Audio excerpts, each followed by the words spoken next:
yakakura iri beyond kuporeswa kwenyama. Haleluya. Saka tichafamba tese ndichitsanangura shoko raMwari. Tichada kutanga taenda kuna iyo John chapter 5. That is our main scripture. After this there was a feast of the Jews, and Jesus went to Jerusalem. Now there is in Jerusalem by the sheep gate a pool, which is called in Hebrew Bethesda, having 5 porches. In these lay a great multitude of sick people, blind, lame, paralyzed, waiting for the moving of the water.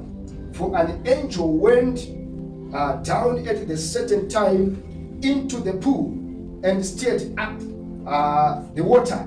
Then whoever stepped in first after the stirring of the water was made well, whatever disease he had. Now a certain man was there who had an infirmity 38 years.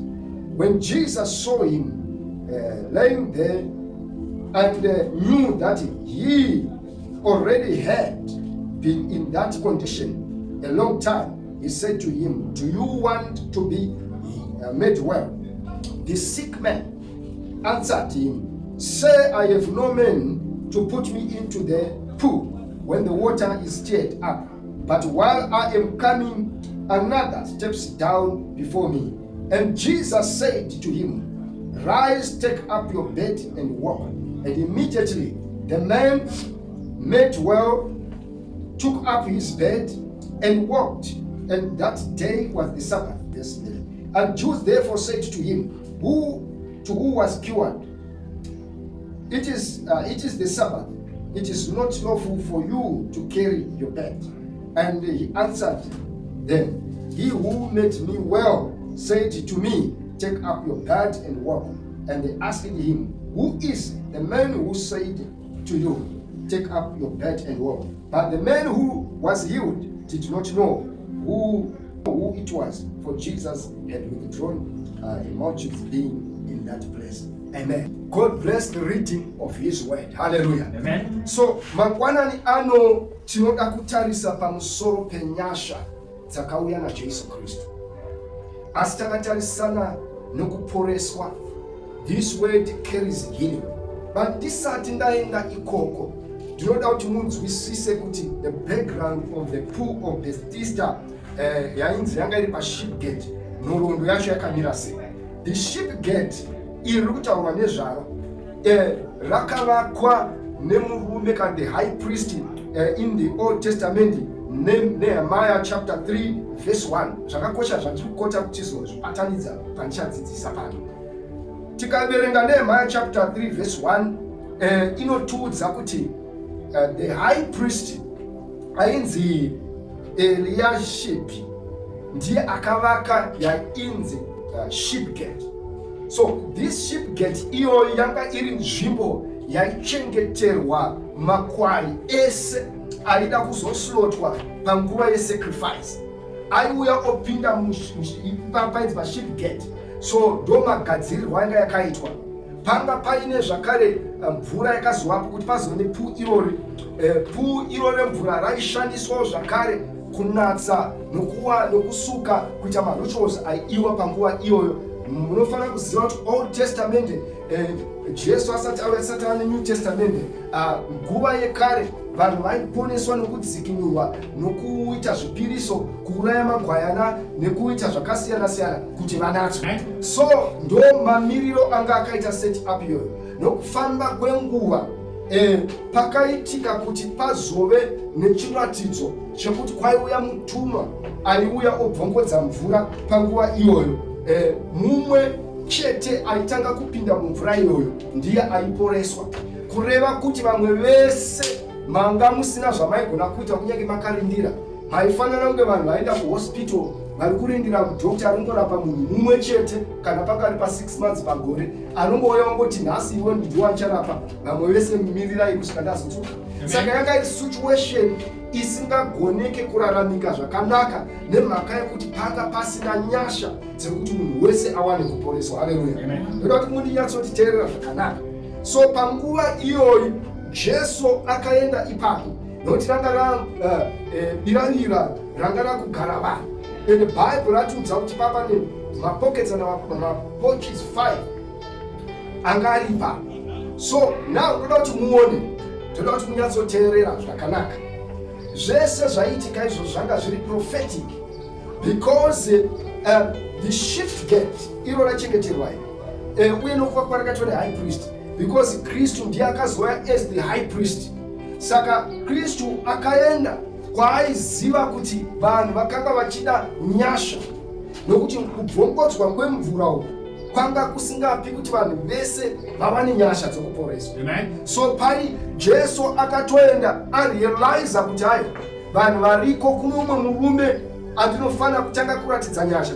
Murume iyeyu anga agara panguva iyoyo panzvimbo iyoyo for 38 years achirwara. Bible rinoti anga ane kurwara infirmity for 38 years, not makore ake kuberekwa. Bible riri very clear. Bible rinoti paka pane a certain man was there who had an infirmity 38 years. Harisi kuti murume uyo anga ane 38 years. But Jesu Kristu haana kusvika 38 years. Kureva kuti murume uyu akaberekwa, Jesu asati aberekwa, akaita chirwere chake akararama nacho Jesu asati aberekwa. Because Bible rinotiudza kuti Jesu akaita 33 years. According to the calculations of the Bible, Jesu akafa in 33 years. But here comes a man akaberekwa, Jesu asati akatanga kugarira kuporeswa aine chirwere for 38 years. Aripo zvinhu zvanga zvisina kumira zvakanaka, ende kutsungira kwacho ndaitarisa kuti kwaida a lot of patience. But munhu aida kuporeswa. Jesu akatozviona akaziva kuti murume uyu he was born before me. So grace dzakauya mumashure murume uyu achingoripo. Hallelujah. So this man anomiririra a situation yezvinhu zvakawanda nenguva yanga iripo kuti Jesu achaprocha murume uyu. Akamubvunza mubvunzo wakamubvunza kuti do you want to be made well? Mubvunzo waakamubvunza iwoyu waisada kuti ape nhoroondo. Haleluya. But nokuda kwokuti aitsanangura process, ndoda kuti muone kuti grace dzakauya naJesu Kristu dzakauya kudambura protocol neprocess yezvinhu zvaiitika. Haleluya. So murume uyu paakanzi unoda kuporeswa here, iye akafunga kuti ndawana munhu anogona kunditakura. Saka regai ndimutsanangurire dambudziko rangu riri kuita kuti ndisaporeswa. Dambudziko rangu nderekuti handina munhu ari kugona kunditora ondikanda mumvura, nokuti ndinotangirwa nevamwe nokuti handikwanisi kufamba. Now ndiri kuti kudini?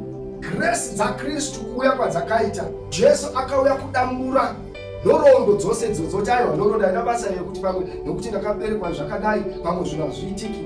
Kazhinji ndo maonero atinoita, makuru atinenge takaita, masituation anenge achiitika mukati meupenyu hwedu. So we explain senzira yekuti tinzwisisike, Mwari vaone zvikuru kuti shuwa ndiri mudambudziko, asi Jesu aingoda kungoziva kuti unoda kuporeswa here. Haleluya. So nyasha dzaKristu dzakauya kutipa answer chaiyo. Haleluya. Dzinoovhaluka zvakaitika zvose. That's why the gospel nebatiri kuparidza mazuva ano tiri kuti hazvinei nekuti munhu akamira sei, zvinhu zvakamira sei. Kristu chaari kungoda chete kuti asangane newe panidhi yako. Haleluya. Nhoroondo idzi dzese idzi dzekukundikana kwedu, dzemadisadvantage yezvinhu zvakaitika haanei nazvo. Ari kuti iwewo unoda kuti ndikuitirei, unoda kuporeswa here, unoda chii, unoda dzikiro here. Hongu ndo yaitsvagwa naJesu. Asi nenyasha dzake akazongoti aya murume uyu regai ndimuitire nyasha. Ataura zvake, but let me speak a word. Hallelujah. Kwaari ndoda kuti babate pano. Akabva ataura shoko akati, rise, take up your bed and walk. Hallelujah. Now kune munhu ari kuziva kuti healing process yepano haitwi nokutaurwa. Akadai akakakavara, akadai akati haiwa imabva nepi kwenini. Gona ndo zvinoitika mazuva ano. The reason why vanhu vasiri kusangana naMwari, they want to reason maningi and logic yakawanda. No, they want to question a lot of things. A miracle is coming. A person who's introduced to Christ, Jesus alikuya kwari, anotaro ja kan. Izo alifukuti zinoshanda. So murume uyu akabvunzwa hongu akatsanangura. As one thing chakazogona chandinotenda kuti he responded to the word. Pese pandinoverenga shoko ndinonzwisa kuti whatever happened zvaiitika because a person responded to the word. So this man haana kuquestiona kuti why this man ari kunditi nditore nhovo yangu ndisumuke ndifambe. Haazive here kuti papu pano tinokandwa mumvura. Nyasha dzaKristu dzinodarika process yaitwa ipapo. Paakanzwa soko rokunzi simuka, tora nhovo yako ufambe, akaekta pasoko iroro. Remember last week ndataura nyaya imwe chete iyoyo kuti Peter akaekta pasoko. Saka murume iyeyuwo akaekta pasoko raakanzwa kuti rise. Chekutanga haana kuda kufunga kuti makumbo angu akamunyana. Vazhinji ndo zvavanoita. You are told Jesus can set you free. You are told Jesus can change your life. But munhu anotanga kutarisa kunyana kwakaita upenyu hwake, kupetana kwakaita zvinhu muupenyu hwake, things that are not moving well, oba apa se excuse. Every time when I preach the gospel, this is one element, this is one thing chatinosangana nacho. A person will start to tell you a lot of stories yekusamira kwezvinhu zvakanaka mukati muupenyu hwake zvinomutadzisa kuti asanamata, which is an opposite thing.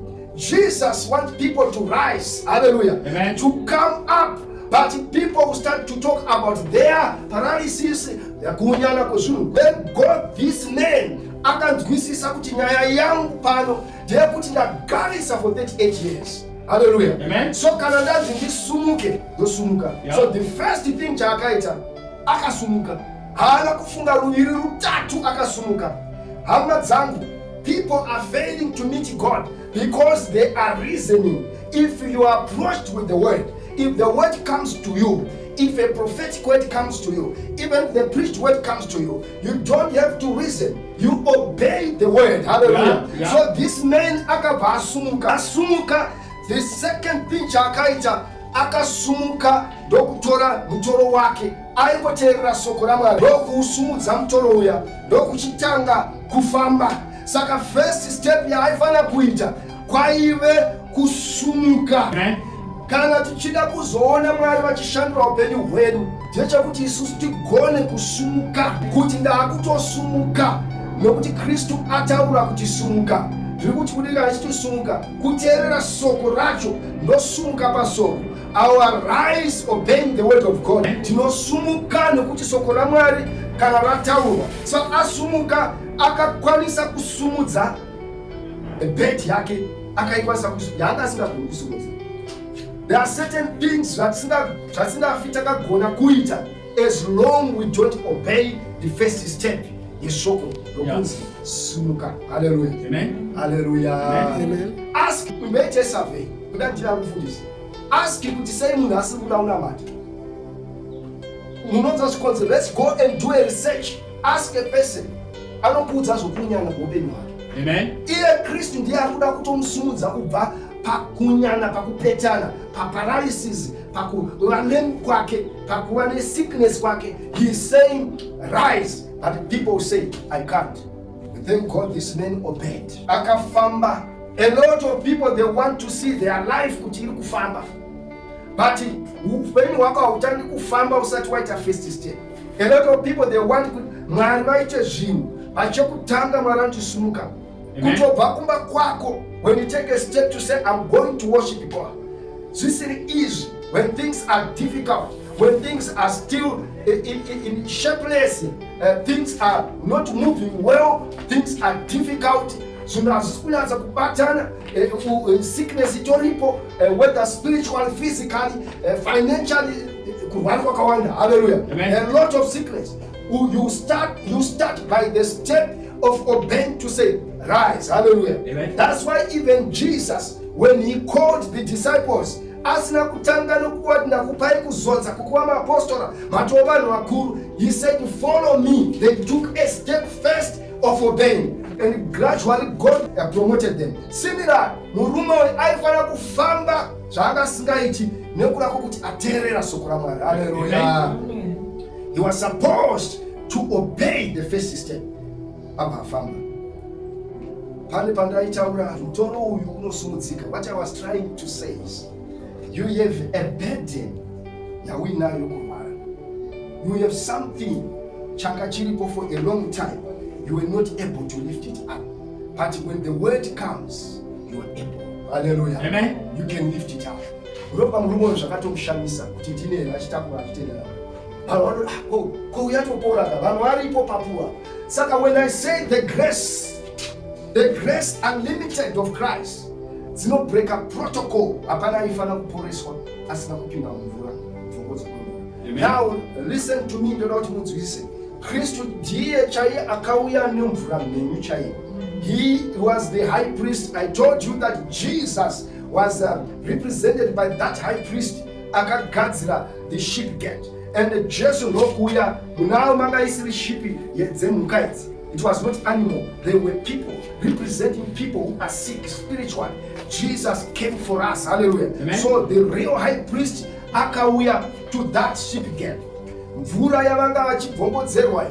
Christ himself was carrying the real water, the living waters. And that's why the Bible says, he himself is the living water. So he said, you don't need to jump in the pool, but you need me. I am the living waters. Hallelujah. Amen. That's why we are saying the grace unlimited. Now, when I was reading and seeing Jesus as the high priest proper, and this one was the shadow of the high priest Eliashibu, and the Bachins Bible number 5 porches. Jesus is coming walking. Achuya iye akazara. He is a complete a package yokuporeswa ke deliverance, yedzikino salvation. Yeah. He is carrying people.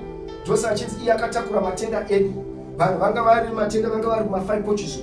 Now, how did Jesus carry our disease? Now, the Bible tells us that there are 5 wounds of Jesus. There were 5 wounds. Pane Roma ronda akaroverwa kuruoko nokuruoko, koita ronda akaroverwa kumakumbo ake, kozoita ronda raakabayiwa nepfumo ari pamuchinjikwa pakabuda mvura neropa. So ipapo ndo panotiratidza the grace of God. Hallelujah. Amen. He carried the healing of people in himself. Nemabanga iwaya.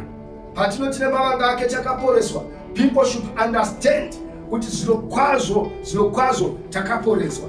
Anything chiri munyama yako, marwadzo eruoko akaporeswa, marwadzo emakumbo akaporeswa, padumbu pakabuda mvura neropa. That's why Bible chitiudza kuti Jesu Kristu himself is the living water. Haisimo ropa chete, takashambwa uyezve tinoporeswa mvura ichimirira upenyu. Hallelujah. Tina Jesu Kristu atiri kuti the living waters. Akuti mvura iyi you no longer need it. Muchamo kunotsvaga kunze, you also need it inside you. Amen. Now, ndoda kutorai kune rimwe shoko ratiri kuda kubridge with this message. Mara vaitiratidza this week patainamata riri kuna Ezekiel, patikuti Jesus is the living water. Tikaverenga Ezekiel chapter 47, tinonzwa about a river of water. It was the living water dzakafana dzinobuda muna Kristu. Bible notiudzwa these waters padzi river ipa yakaflowa yakaenda ichinobata all the areas dzanga dzisina kuporeswa. If you read the whole chapter, tinonzwa kuporeswa kwenzizi, the seas, and also verse 12, which I want us to focus on. This healing water padzakauya, there's a revelation yandakapiwa naMwari. This healing of water payaifamba yakakonzera kuti miti michero yanga isingabereki, and the Bible says yakatanga kubereka every month. And there's something changasandamboona pakuverenga kose, and I don't know on your own investigation kuti makamboona here muchero unobereka pamwedzi wodzvarwa wabereka December. Now, there's something to when we have these living waters of Christ. Christ can aware. His grace will break the protocol, the cycle and the norm. Yes. Pabu of the cider. Which was the protocol and the cycle. But the living waters that flow at Pachikumba regions on the altar is the living waters that are named Vuraya Christo. Vuraya Kabda Paruti, Inoporesa, which breaks the protocol, which is Zubereko Kana, one or two was Zilabuti, Inindiro Kuita, Zubereko, Waya Kati, Timoto Zilati, normal, there's a cat. Christ, I know we are breaking that protocol. Every man. Yes. Now, here, practically speaking, there are things that should be healed in Katumopen. Every month, Mumwanto Zokta Hallelujah. Amen. When I talk of Jubereko, Upeni always what kind of words, what opera instead of Jubereko, Jubatike, Jubatike. Why? Because Lato Nom is a cycle, but the healing waters of Christ, in order to poresa kunyanga breaker certain things and the cycles still normal. Bible root zoti every month. They will bear fruit every month. Why? Because their water flows from the sanctuary. When the water comes from Christ, when the grace comes, it will break the norm. Hallelujah. Amen. Hallelujah. Amen. Yes. I know that the prosperity gospel rakaparidzwa nenzira isiriyo to extend kuti vanhu vakafokasa ipapo vakarasa Mwari ende ndozvega zvinenge zvangotaurwa, but hazvina kuipa kuti Mwari vaflowe mukati muupenyu hwako kuporesa nzvimbo dzisiri kufamba zvakanaka. Haleluya. Kana riri basa remaoko riendeke every man pave nezvibereko. Haleluya. Kuti hatinotozotamira gore vanhu vane mari vakuenda kubonasi yakusekureta don't know mune vanhu, but every man mvura yaita kuti zvibereko zvibatike. Haleluya. Muti uputse zvibereko, the fruits and which were productive zvaibatika every man. Haleluya. Now we are moving towards Monday. I know unotoziva kuti things why tiri kuti Mwari ngavaporese. Hallelujah. Amen. Ngavaporese spiritually. When you talk of healing, I know there are people who need to be healed physically. There are also people who want to be healed spiritually. Such healing cannot happen before you understand the healing that comes with the word. How deep the healing of God is. Hallelujah. Amen. When we talk of healing, we are not only limited on the physical. Healing yakaitika pano, yaive healing yaifana kutoporesa the system, the cycle yemiti nekuchinja the seasons dzekuti muti woyo waibereka nguva yekuti gore chete to come to market. Hallelujah. Amen. To every man zvitange kubatika. Hallelujah. Amen. We know God can give seasons, but pane zvimwe zvakaroiwa naSatani, zvakaroiwa nema-atmosphere, but when Jesus comes, He can change the seasons. Amen. Similar, paakauya achiona muno, vanotudza kuti zvinhu zvakashanduka. Ipapo akasumuka akatora ngoda because Jesu akachinja the cycle, the season yekuporeswa pakakuri paPingo, the time of Easter yekuti one person. Imagine thousands and thousands of people. Imagine vakavaripo waiting to be healed, but havana kuporeswa. So let us go through zvatiri kutaura mazuva anaya tizvione tizvibate in point 4. Hallelujah. Amen. There was a question that was asked. Do you want to be made well? That question was supposed to be responded, but you can respond sometimes when you want God to touch your life, you just need to say, God, touch me. Sometimes there are prayers that you don't want to pray in the prayer closet and you pray to go down now exhaust. But can I issue what you don't poresa physically? And if I don't tell you that Karoiwa, Sekuan Bakasu, Moya, Bakasu in Dakasu, just it was in Orondo, Umonda Recuporeswa is simply yes. My prayer will be straight to the point. Yes, hallelujah. achitsanangura kunyana kwake uku aida kuzotsanangura kuti anigoni nokuti ndinotadza pano munhu. Zvakanaka hazvo, asi Kristu Bible notodza kuti for he knew that this man was already like that.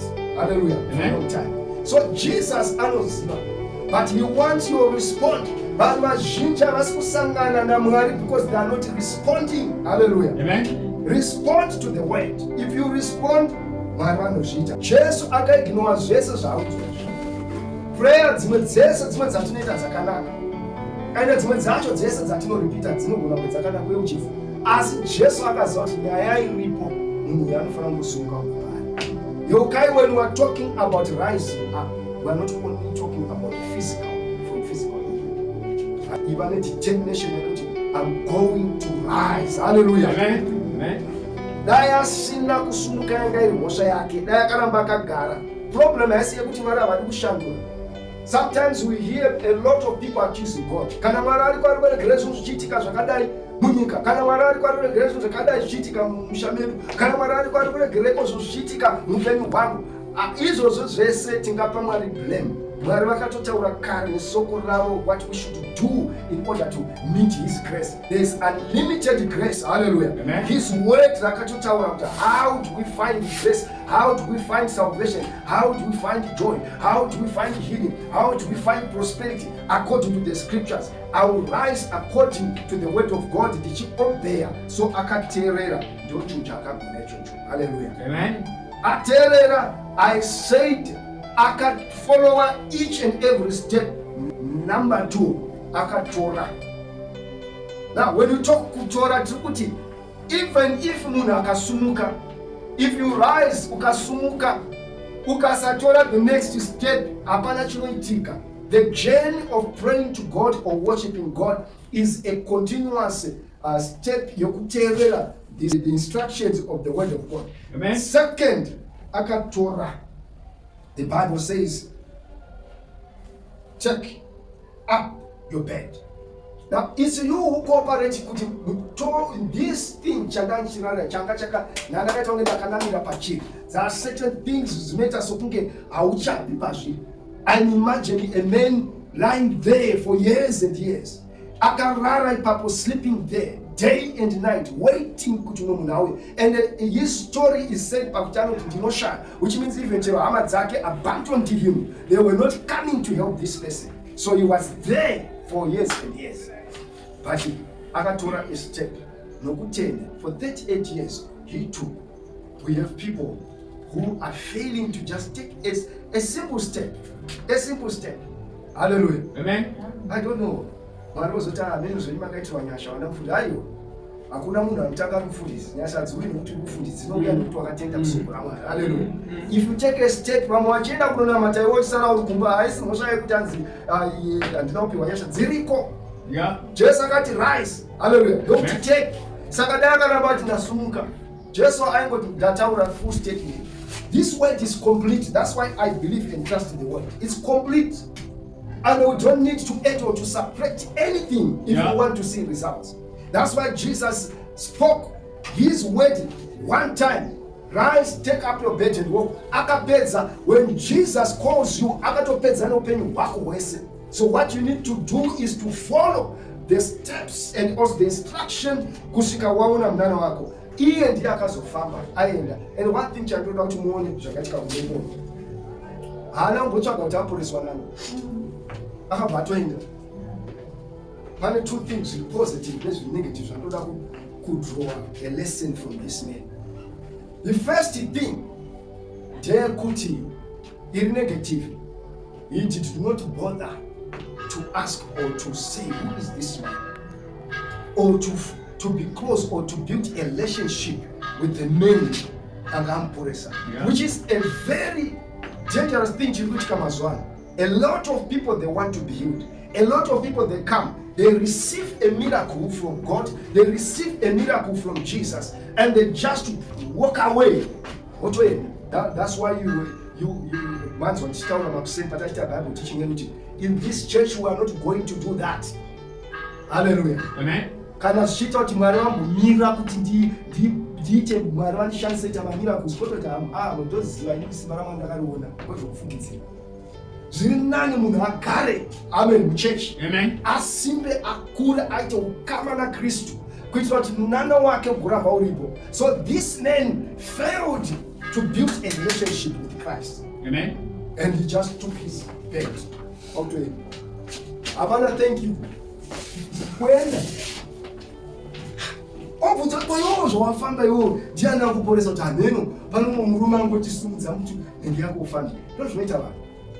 The reason why this man failed to explain Jesus is because haana kuita bother to build a relationship. A tragedy and a problem that is in the church today. Hallelujah. Amen. And I say the church general, a lot of people are healed, given prophecies, healed, delivered, but they cannot explain Jesus. They can't. They can't explain Jesus. Amen. Because there's no relationship. But Jesus, anoda kuti vake kukama naye. Hallelujah. Amen. So that was the negative thing, as much as grace was given. So when I say Jesus is a relation, Jesus is unlimited grace. There is a grace unlimited to Christ. He also wants us to build a relationship with Him, not only partaking from the grace. Amen. It was grace because Jesus knew that when this man is healed, he's going to go. He will just move. But Akaita Tsitsi, he was merciful because of 38 years. Amen. Amen. No, my Father from heaven sent me. I was born when this man was already existing for 38 years. And I remember when the Bible says that, which means he might be even older. Kuti azokwanisa kuva 38 years dzechirwere chete. Maybe he was here. Maybe he was 60 or what. It's 38 years of kungorwara pabesa ndingotenderera chete. But it's a generation. Not one. It was a wasted life. Hallelujah. Amen. But Jesus can restore. Jesus can heal. Hallelujah. Amen. Now healing at 2009. Inobata this complete fault. He was healed, restored for his life. God can restore. When you talk of restoration, Jesus can restore life. Amen. And time that was stolen for all these years. He can also restore physical. Hallelujah. Amen. He was able to do so. Then the positive thing, Chandru, that could draw from this story. Vawana munhu aigona kutofamba ari pamba achiti imimi muchiri pano muchitori pano nditaporeswa ke ndatoporeswa muchiri pano ndozvinoita vanhu when kana vanhu vablesswa even in the church even mukati mupenyu they will start to go and provoke other people kweyose usati waropati nemuchakadai nemiwo kuti muchiri kutofamba netsoka nemiwo hamusati manikira nemiwo ndozvinoita vanhu ko zvozonyasari zvatofamba nangazi vanokanganwa kuziva kuti they were there for 38 years. Amen. Amen. So when someone is not yet there, iwo chikuzvinamatira mwari wako wozvitorera munana wako woita zvakokuma kwako. Hallelujah. Amen. Izvozvo usanyanya kuzoti kose uyu akazoita rombero bari muya ise unokanganwa zoti wango rombero seuyu asati aporeswa unokanganwa zoti wango waripo ipapa. So that is the problem. That's why you are saying the church has a lot of friction and division. Christians are not even fellowshipping together. Because when someone is now blessed, you see as people who are less. Class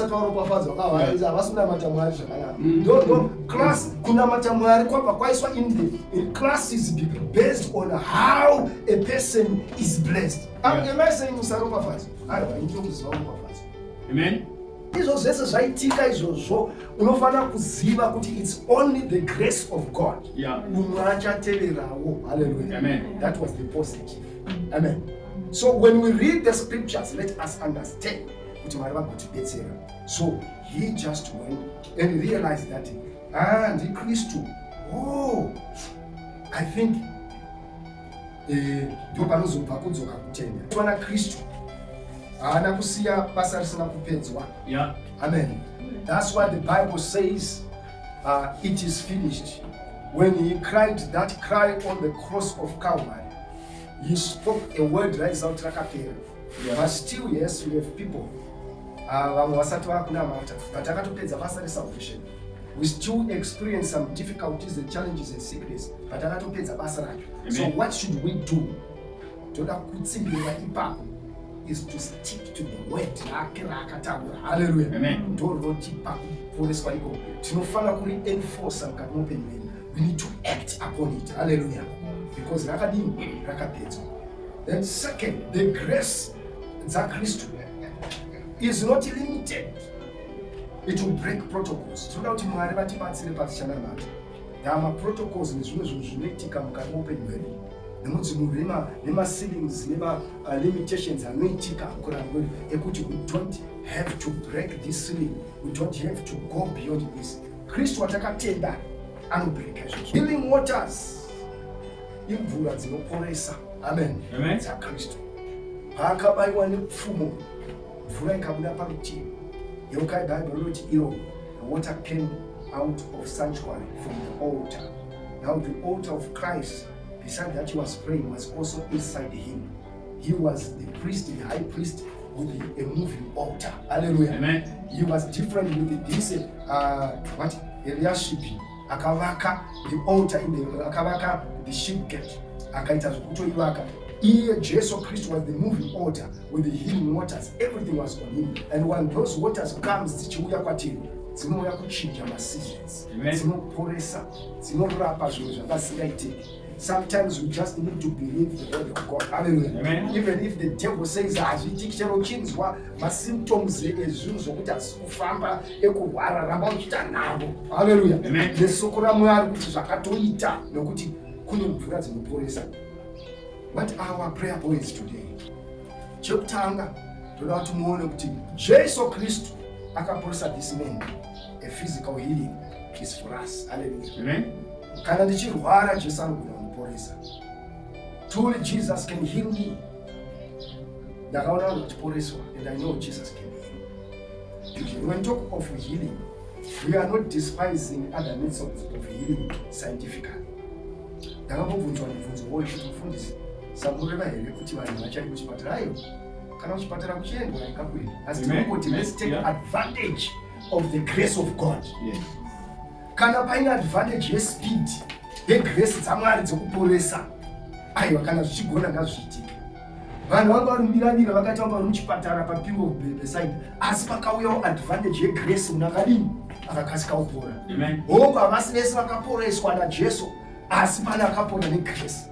Dzinotiratidza kuti there is also physical healing inoitika negrace dzaMwari, as much as people can also use a scientific way. Hallelujah. Amen. So toda kuti pajike ipapo kuti vanhu vasazoti saka mufundisi kuti saka ndichato tikuti let's take advantage of the grace which can break protocol cycle, where maybe I was supposed to spend 20 years or 5 years dealing the same disease like this man for 38 years. Tinogona kupora tikakasika uka kunaka. Hapana chakaipa. Hallelujah. Amen. Then second, we want to pray to break my cycle. This man airamba achidzokera panzvimbo imwe chete for 38 years. Toda kuti Mwari vadzoredze madestiny akadiwa. Mona kana wakatorerwa 38 years dzesenzi igeneration inenge yakatoenda generation. So upenyu hwedu pane zvimwe zvinoitika zvekuti zvinoba speed yedu, zvinotikripla, zvinotiunyanisa kunyange isiri physical, spiritual. Mune macircumstances anoitika anoita time upenyu hwedu tisava nespeed. Ma-events or whatever ma-situations atosangana nawo nga-physical heal or ma-attacks and so forth anoba destiny. Tinoda kunamata tichizobreka izvozvo. Tingokupai point form but those zvinhu zvichange tichinamata as we are going to lead us in prayer.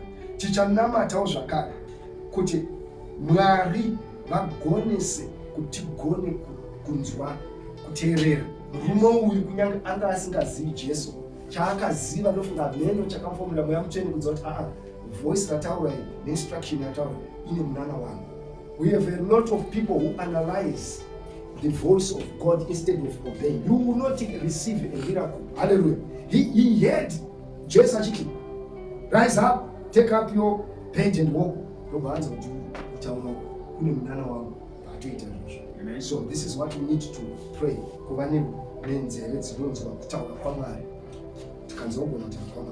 And we want also to pray kuti results aitike mukati meupenyu. Quick results. We are not saying to know someone, but so no results. Angasa kunyipira. As much tokona kusimbisa kunoshata noto zvatofana kuita uye ndo zvatofana kuita pakutenda. Asi pane mamwe results ekuti you don't need kuva ne same pattern for years and years. No. The healing waters dzakauya dzikati ayofa. Imbobatawo mafruits pamwedzi. Wega. Kuchinja kwezvinhu. Kana kusina fruit physically yakasikwa naMwari inoita mafruit pamwedzi, but apa takainzwa musoko raMwari isusu Mwari ngavasangane nesu ngavaporese. Hallelujah. Amen. Next week I'm going to continue nenyaya yekuporesa mafoundations aya, and I'm going to speak about it. Hallelujah. Amen. Why? Because we want God to minister to our life, to transform upenyu hwedu. By the time masikati angu kana kuita masikati toda kuti tisumuke.